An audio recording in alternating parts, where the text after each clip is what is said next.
Olá pessoal, tudo bem? Então estamos aqui de volta, nós vamos continuar o nosso projeto. Então, a aula passada nós criamos as pastas, a estrutura básica e agora nós vamos continuar.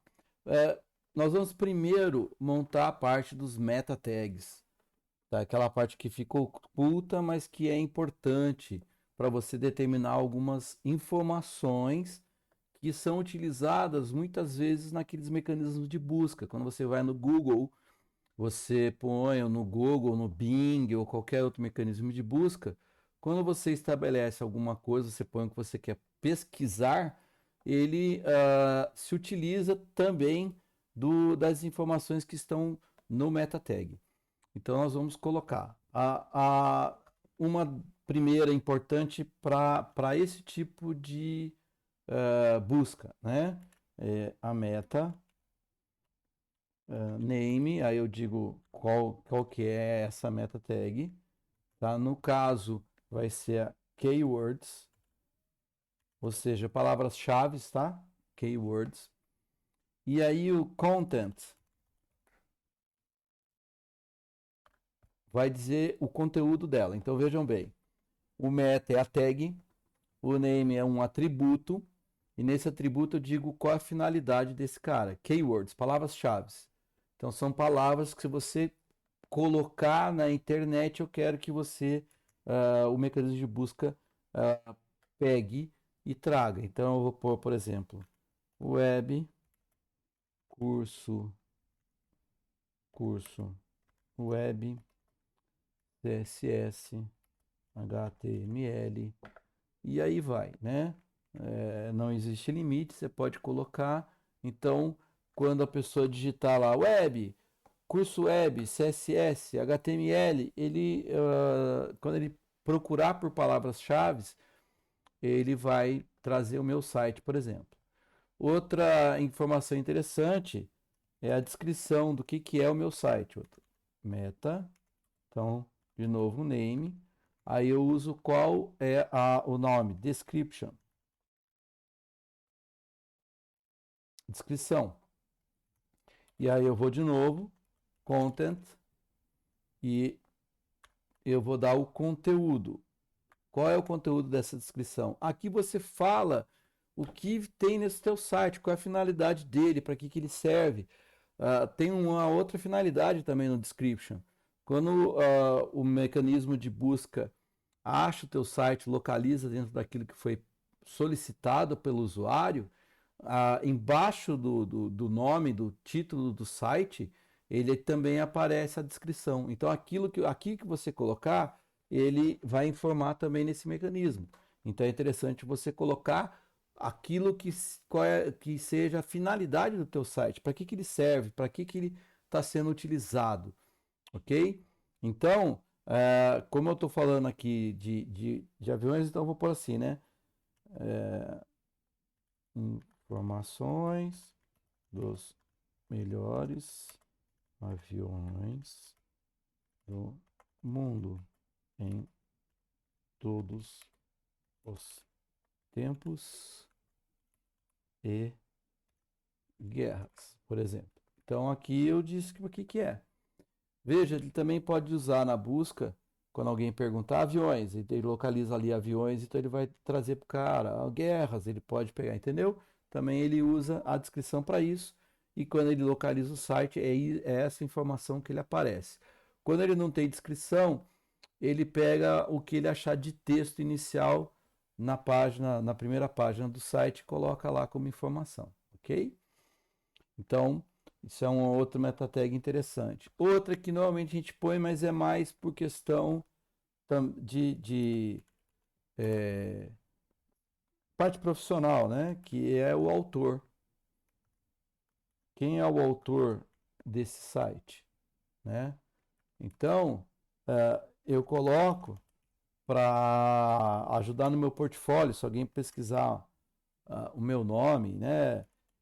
Por exemplo, então põe lá, Deni Azevedo e Marilene Schiavone, né? São os professores aí. Então, se procurar, vai aparecer. Eu sou autor do site, então de repente aparece porque está conectado, se alguém fizer uma pesquisa. Então são coisas desse tipo que nós usamos. E por último, dentro dos mais comuns, por último, nós temos a parte que destaca ou que informa do problema da recursividade, responsividade, desculpa, da responsividade, que eu já citei isso para vocês, que o que é a responsividade? É a adaptação do site para determinadas telas.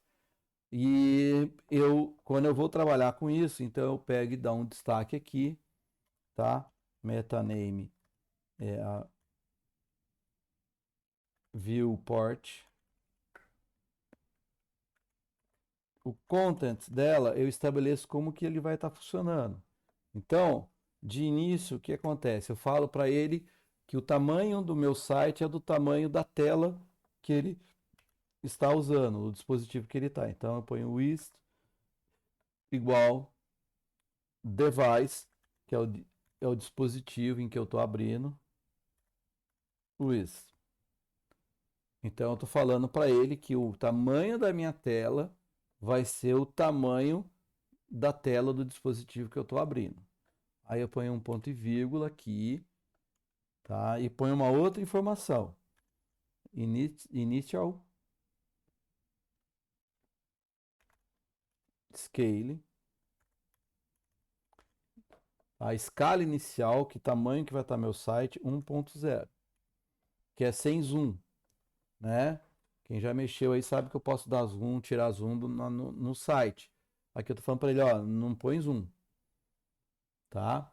E se eu quiser travar, tá? Isso não funciona em todos os navegadores, já vou alertando. Se eu quiser travar, não deixar ele aumentar, eu ponho aqui maximum scale igual a 1.0.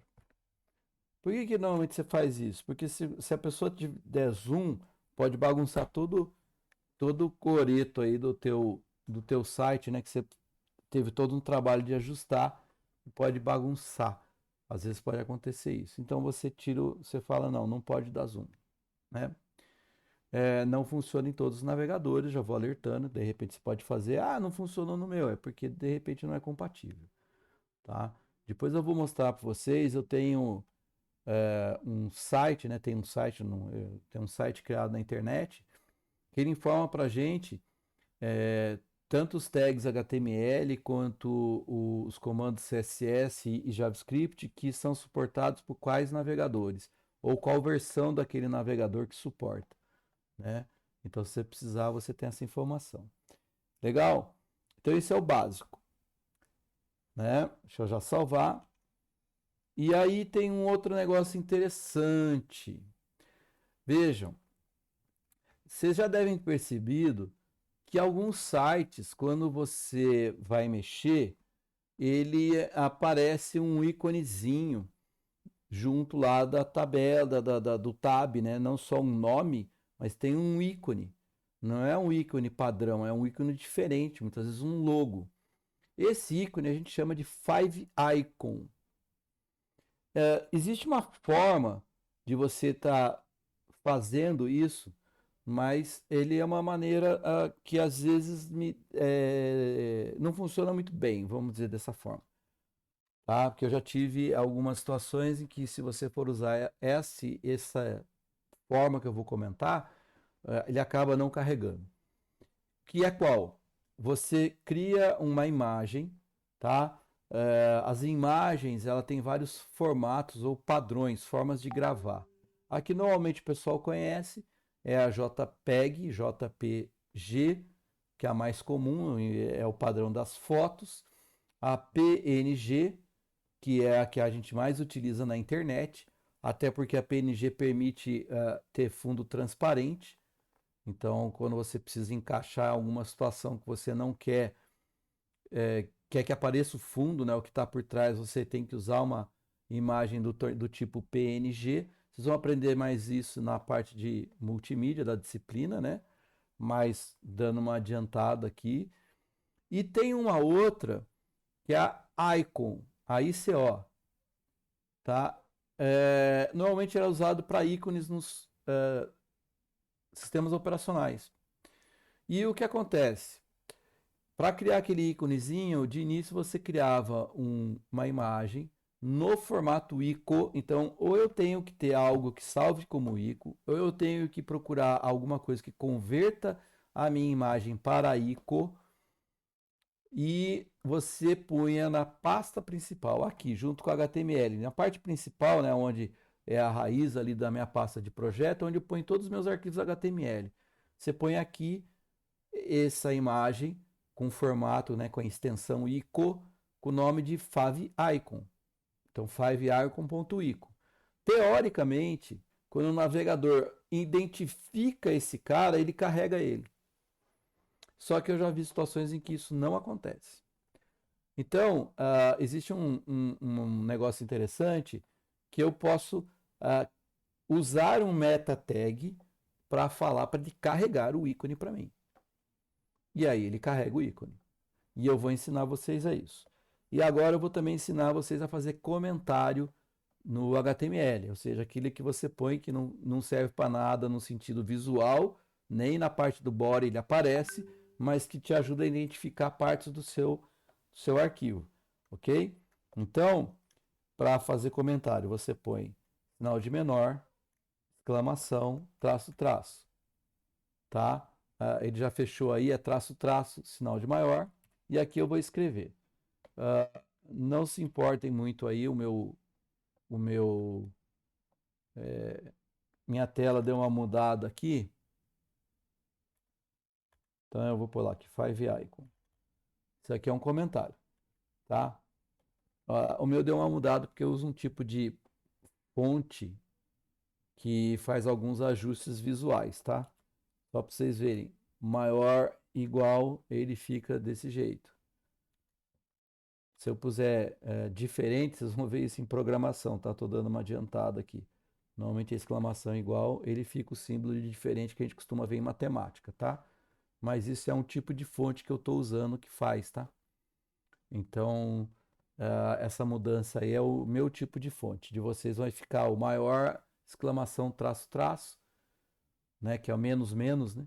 Menos, menos, sinal de maior, ok? Como que eu uso?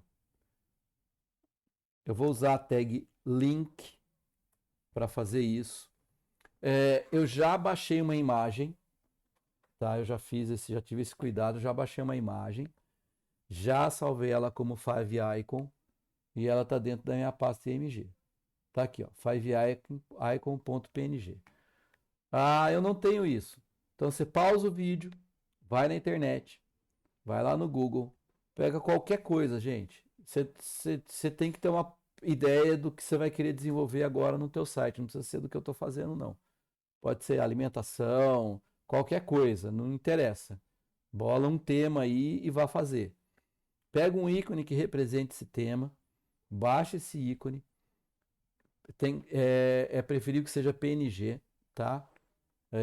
Salve esse ícone e ponha na pasta IMG nossa, tá? Então eu já tenho ele lá. Então eu vou pôr lá, aí eu ponho href, é meu atributo, e eu vou indicar aonde está a minha imagem. Então é IMG, que é a pasta. Aí ele já aparece até aqui para mim, né? Só que tá favico um pouco único, ok? E aí, ó, favico.png, ok? Fiz, eu ponho aqui rel, é um outro atributo, estou dizendo para ele o que que esse cara é. Esse cara é o ícone. Beleza? Salvei. Vamos ver o que vai acontecer. Eu estou ainda com o meu aqui. Olha lá, ó. Mudou, viram? Olha lá. É o meu íconezinho que eu salvei, essa é a minha imagem. Então, essa é a finalidade daquele link. Então, aqui eu tenho certeza que ele vai carregar. Se eu faço aquela opção do favicon.ico na raiz, muitas vezes não acontece. Eu já tive situações que não funcionou. Então, desse jeito, eu tenho certeza que funciona, então ele carrega. Se você estiver usando, se o meu usuário estiver utilizando Apple, principalmente quando for para o iPhone, ele pode não dar certo, então a gente também faz isso aqui, ó, link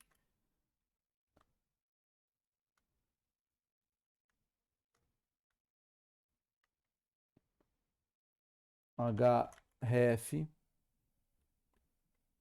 tá? Vou chamar de novo minha imagem, meu favicon, é o mesmo arquivo. E o réu, aí eu vou indicar para ele que é para o Apple, tá? Então eu ponho assim, ó, Apple touch, faltou um U, touch icon. Aí ele sabe que este cara aqui é para aplicativos da Apple, tá? Que normalmente ele usa o Safari, ele tem algumas coisas diferenciadas, então eu estou dando esse destaque, ok? Então, só esse aqui seria o suficiente, principalmente para Windows, etc. Mas aqui como curiosidade para vocês, tá? Então eu posso usar os dois. Se eu salvar, não muda em nada, o meu permanece, tá? Então é essa imagem realmente que eu tinha. Para vocês verem aqui, se eu pegar, tá? Vejam que esse quadriculado que aparece aqui, tá? Ó, quer dizer que ela não tem fundo, por isso é do PNG. A vantagem é que quando mostra lá na abinha, ele mostra só o ícone e não mostra com nada. Se eu tivesse um fundo, né, que vai acontecer com um JPEG, por exemplo, vai ficar um quadradinho em volta e às vezes para efeito visual não é legal, tá? Então eu fiz dessa forma, ok? Então é uma outra jogada aí para vocês utilizarem, né? Fica um negócio interessante aí para fazer o desenho, né? Um íconezinho referente àquilo que você está fazendo, o site, se for uma empresa, o logo da empresa, para poder estar aparecendo. Bom, agora o seguinte, agora nós já criamos isso, agora nós vamos começar, eu vou ensinar vocês a começar a mexer com o CSS, tá? A gente ainda não tem nada, mas eu já vou fazer a estrutura. Então o que acontece? Eu preciso de um arquivo. O CSS, gente, qual é a finalidade do CSS, né? Para que ele é usado? No que eu vou trabalhar ou no que eu vou utilizar o CSS, né? Ah, ele normalmente é para, vamos dizer assim, embelezar ou deixar bonito o meu site. Então, vamos ver o que é o CSS, então, né? A gente tem uma ideia. CSS vem de Cascading Style Sheets. Seria uma tradução literal, seria folha de estilo em cascata. Por que ele chama em cascata? Porque eu tenho basicamente três formas de montar essa folha de estilo. Tenho três maneiras de fazer com que essa folha de estilo apareça para mim. E cada uma dessas maneiras tem uma prioridade, tá? Então daí a gente vai conversar sobre isso, mas é por isso que ele chama em cascata, né? Que cada uma vai influenciando, vai atuando independente da outra, né? Como se fosse uma cascata, né? Uma deságua na outra, tá?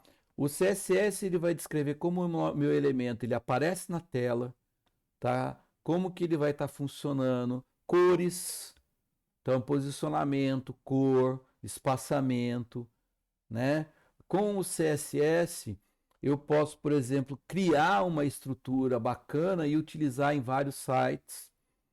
E eu consigo também uma maior precisão dessa exibição dos elementos HTML na tela, tá?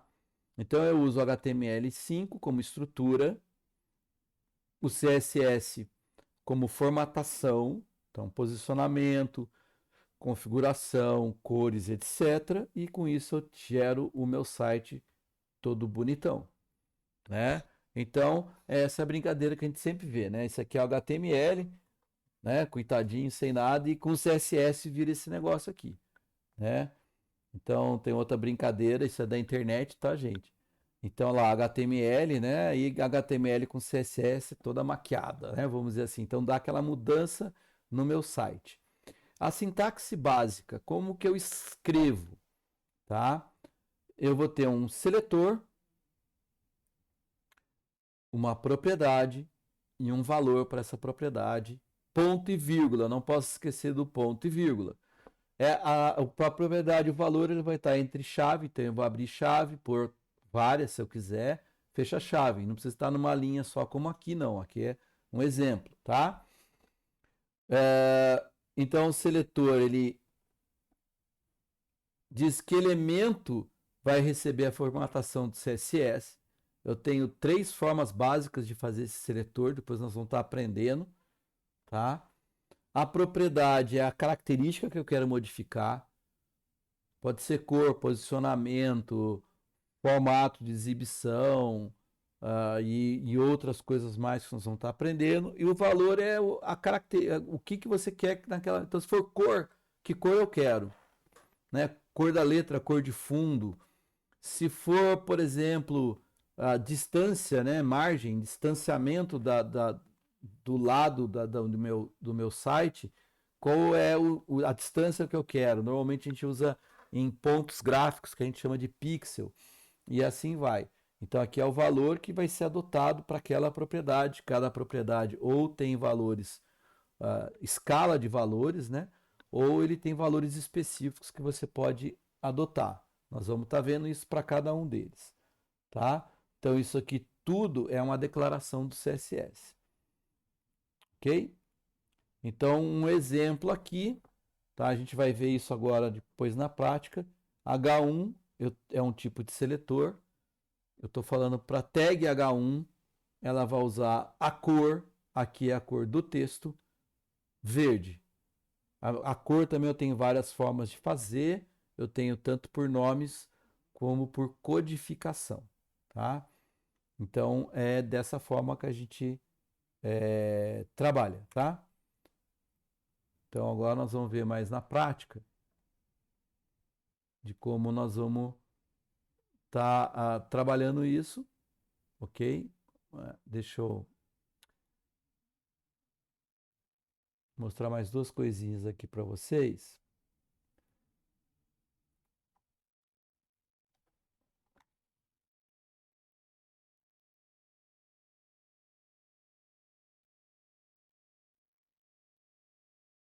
Não, seletor, propriedade, valor, declaração. Bom, como que o CSS ele é padronizado?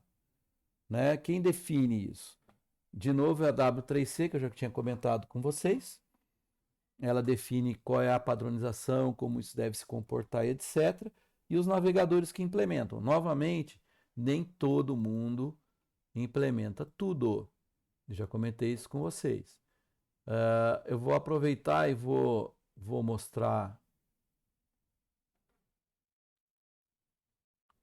o, o comando, né, que a gente usa. Que ele tem um site, tá? Que me informa o que uh, quem usa, quem aceita, que versão de navegador consegue usar determinados comandos. Então esse site, tá? É caniuse.com, tá? caniuse.com. Então aqui você diz o que você quer. Então, por exemplo, essa propriedade todo mundo usa, mas a propriedade color, tá? Aí ele vem aqui, basicamente assim que ele vai fazer para qualquer coisa que você digitar, tá? Aí ele vem aqui, ele fala, né, que é anotação de cor, não tem como traduzir, o site só está em inglês, tá? Mas aí ele me diz aqui, por exemplo, olha que interessante, Internet Explorer de 6 a 10 ele não suporta e versão 11 também não suporta. Então, se você usar esse comando, não vai dar certo. O Opera Mini, que é para celular, não suporta. O Samsung Internet só suporta a partir da versão 8.2.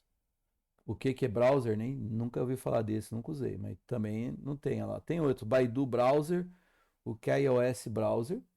Veja, eles não suportam.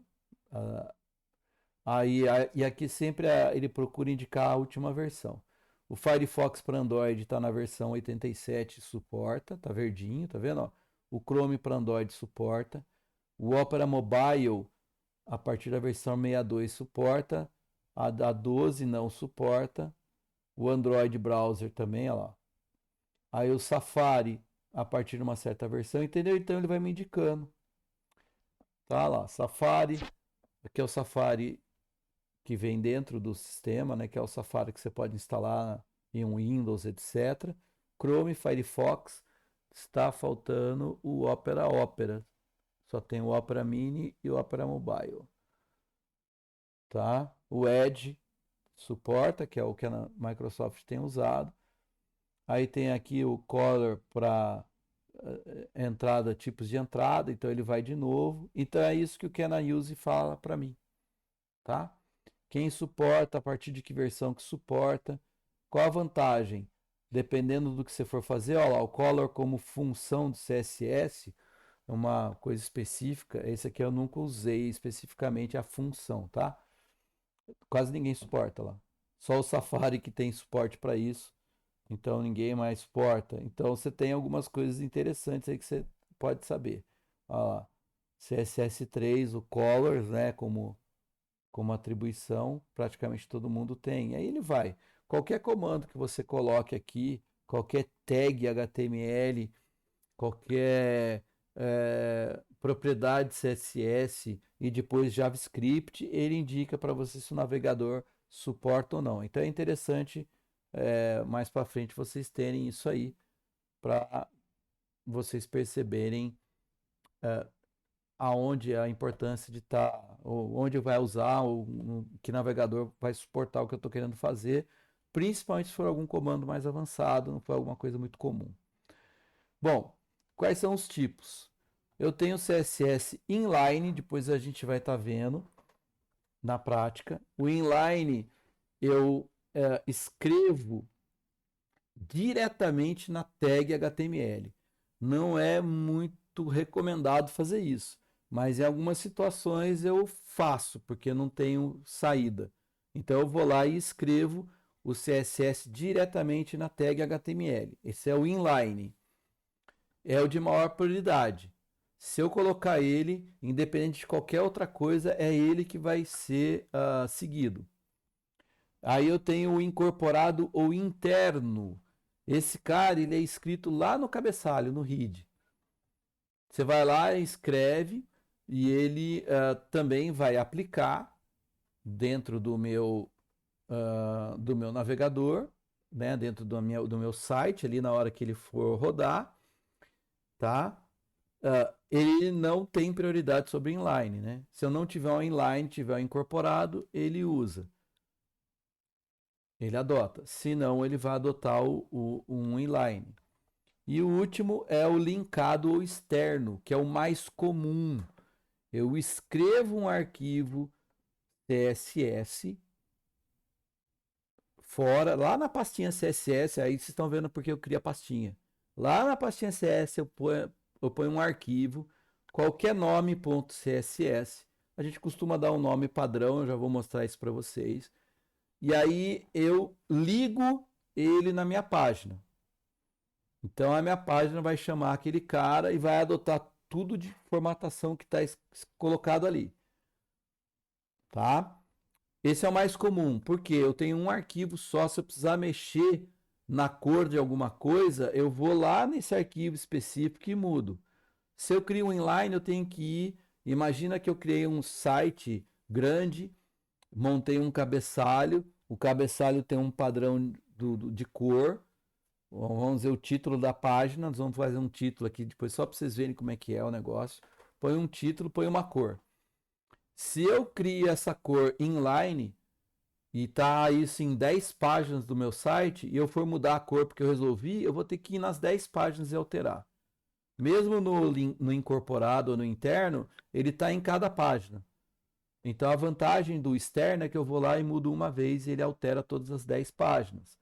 Então essa é uma grande vantagem do link externo, tá? Nós vamos ver isso funcionando, ok? Então vamos começar a aprender a fazer isso. Eu vou criar um título, o H1, não pegou o H, H1. Vou pegar um título.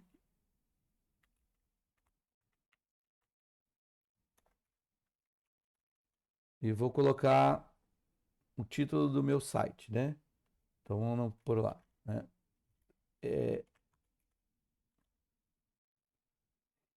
Isso não vai ficar no nosso site, né? Lembrando que a gente já tem uma formatação específica, que é só para aprender sobre o CSS. Então, ó, eu escrevi um título, eu vou atualizar, tá aqui. O padrão dele é letra preta, etc. Ah, eu não quero essa letra preta, lembra? A gente viu o tal do color, color é a cor. Eu quero, já que é avião, eu quero numa cor azul. Então, eu vou fazer o primeiro no inline, tá? Ou seja, eu vou escrever diretamente na minha tag, tá? Então, eu vou chegar lá na minha tag e vou colocar qual é o comportamento de estilo que eu quero que ele tenha. Então, eu escrevo aqui style, que é estilo, igual, abro aspas, ponho qual é a propriedade que eu quero mudar. Color, qual é a cor que eu quero? Deixa eu dar um parênteses aqui. Quais são as cores, né? Então, as cores possíveis, você chegar na internet aí procurar assim, tabela de cores HTML, vai aparecer um monte. E aí você pode escolher qualquer uma delas, tem várias opções, até uma na W3 School, e tanto faz. Eu peguei aqui, eu fiz uma pesquisa,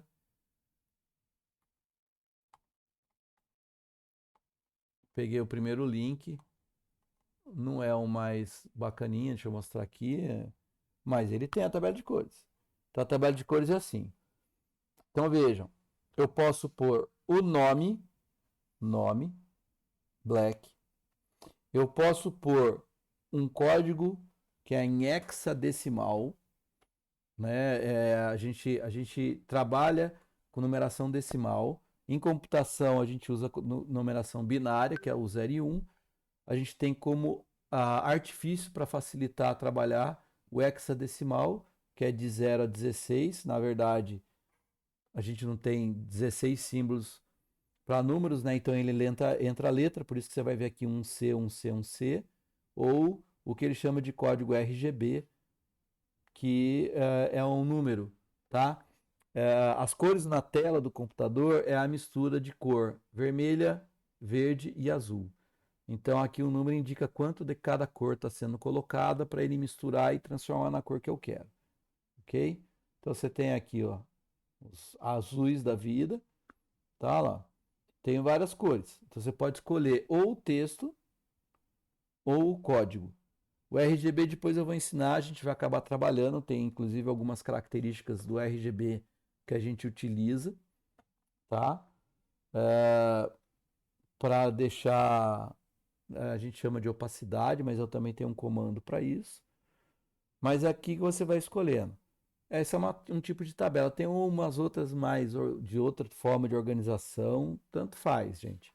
Você vai na W3 School, por exemplo, tem a tabela. Eu vou pegar aqui, ó, Dark Blue, tá? Por exemplo, vou pegar este nome. Aí eu vou pôr aqui color. Qual color? Dark Blue, ponto e vírgula. Veja que ele já põe aqui, né?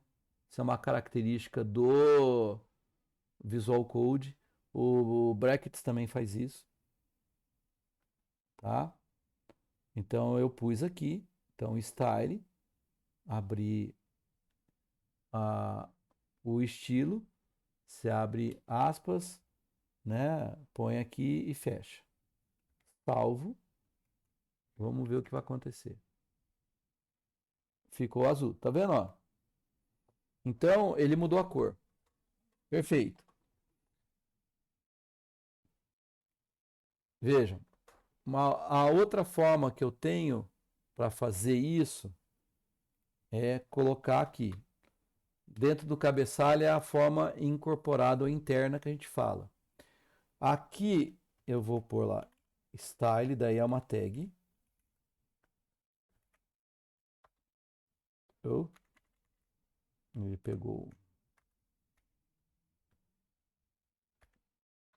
É o style. E aqui eu vou ter que usar aquela forma que a gente viu. Seletor, propriedade, valor. Eu vou pôr aqui, ó. H1. Eu quero mudar o H1. Tá? Abro chave. Aí eu vou pôr aqui color, dois pontos, e vou pôr a cor. Tá? Bom, vamos pegar uma outra cor. Vamos pegar uma cor em tom de verde.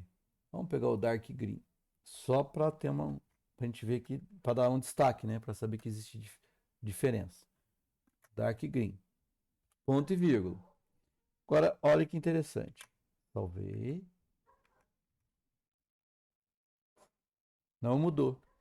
Você vai dizer, por que não mudou? Porque a inline tem prioridade sobre a interna. Mas, se eu vier aqui e pôr um H1 e colocar um texto qualquer, de todos os tempos. Salvar, olha aqui agora o que vai acontecer. O outro H1 está usando o Dark Green. Por quê? Porque foi aquilo que eu determinei antes. Vejam, todo H1 que eu colocar na minha página agora vai seguir essa regra. Ele não vai ser a cor preta, que é a cor padrão. Ele vai ser a cor verde escuro, dark green. Menos aquele que tem o CSS inline. E se eu fizer um arquivo externo,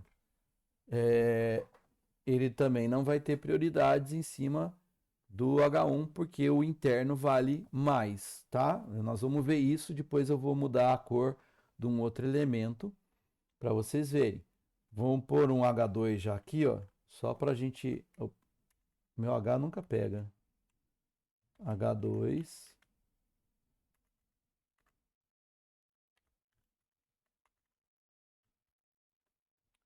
Vamos pôr nos conflitos pelo mundo. Ok? Deixa eu salvar. Vamos ver só como ficou aqui. Ó, ele vai estar preto, que é o padrão. Ok? Então vamos lá. Como que eu crio uma folha de estilo, um CSS direitinho? Ó, ele é aqui, não é? Ele é aqui. Eu tenho que ir aqui, ó, selecionar aqui. Ó, eu tô nele, ó. Tem que ter clicado nele. E aí eu dou um novo. Aí ele vai criar lá dentro. Eu posso pôr qualquer nome .css, mas a gente costuma dar um nome padrão, que é style.css. Não precisa ser assim, tá?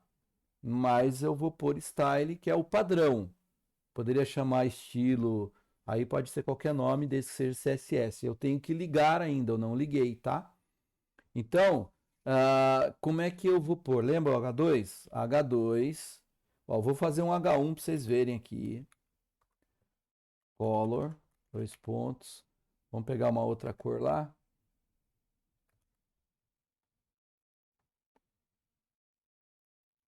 Vou pegar essa. Então, color. Estou falando que ele tem que ser um Dark Golden Wood,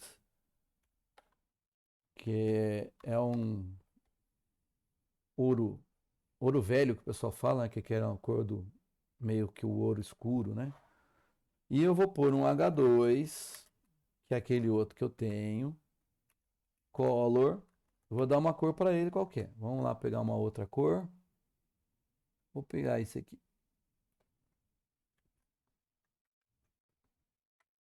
Tá? Beleza. Vamos ver o que vai acontecer? Não vai acontecer nada, tá? Já vou avisando. Ó. Por quê? Porque eu não linkei, lembra?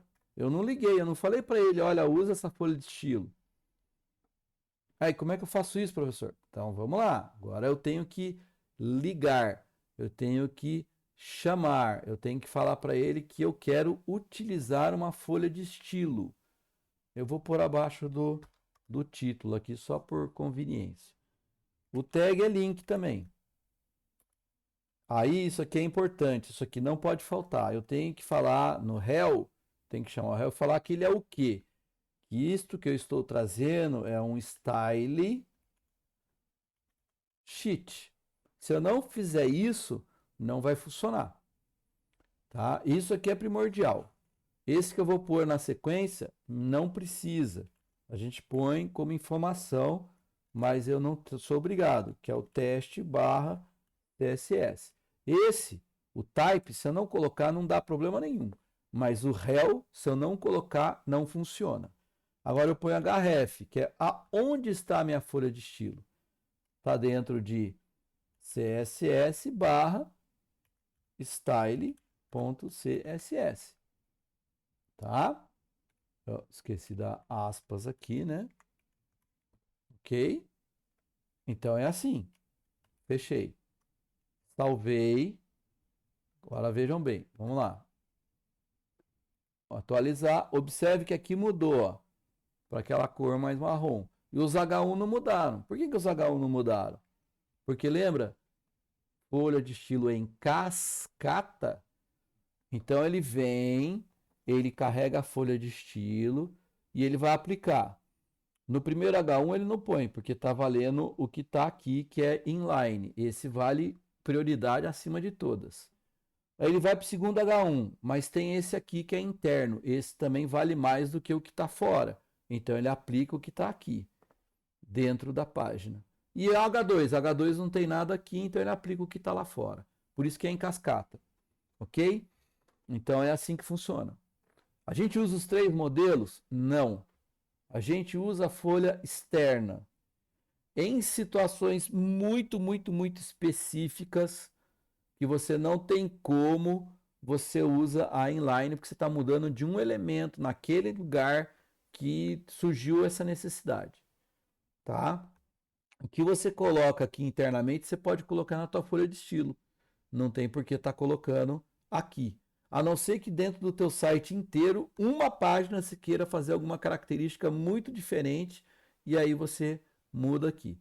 Mas a gente tem outras formas de estar fazendo isso, não teria essa necessidade, tá?